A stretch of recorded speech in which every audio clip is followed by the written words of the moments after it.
वो यहाँ का जिम्मेदार है। अब क्या ओवरऑल वो इंचार्ज है, वो इंचार्ज है, ठीक है, बट कोई तो उसको हेल्प करना पड़ेगा। जिनका एक काम करो, उसको जाके बुला के लेके आओ, कोई तो अथॉराइज्ड पर्सन को बुला के लेके आओ। नहीं, तुम्हारे ऑथराइज्ड पर्सन होगा बाहर जाने के लिए, उसको बुला के लेके आने के लिए बोलो।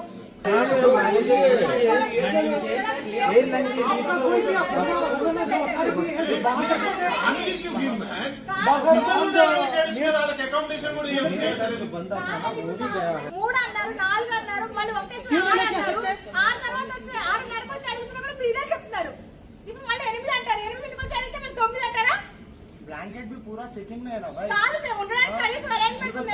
तो ब्लैंकेट भी नहीं బాబు చలికి వణికిపోతున్నాడు అక్కడ.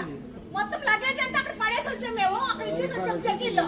మీరు కనీసం మా బాబుకి పడుకోవడానికి అరేంజ్ చేయండి, ఫ్లైట్ కోసం అడగట్లేదు నేను చెప్పి వచ్చి అడిగాడు.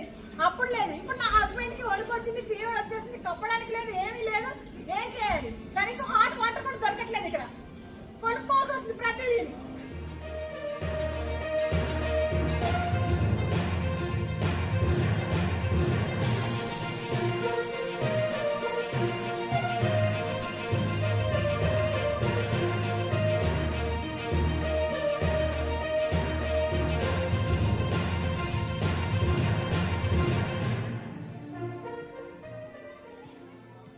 మేమిద్దరం కపుల్ ఆల్మోస్ట్ 2.7 lakhs పే చేసినాం, ప్లస్ ఫ్లైట్ టికెట్స్ ఒక 70,000, మొత్తం అరౌండ్ వీసాస్ అంతా కలిపి హోటల్స్ అంతా కలిపి 3.5 lakhs అట్లా పే చేసినాం మేము. ఇప్పుడు వీళ్ళు ఫ్లైట్ లేదు, ఎప్పుడు స్టార్ట్ అవుతుందో తెలియదు అంటున్నారు.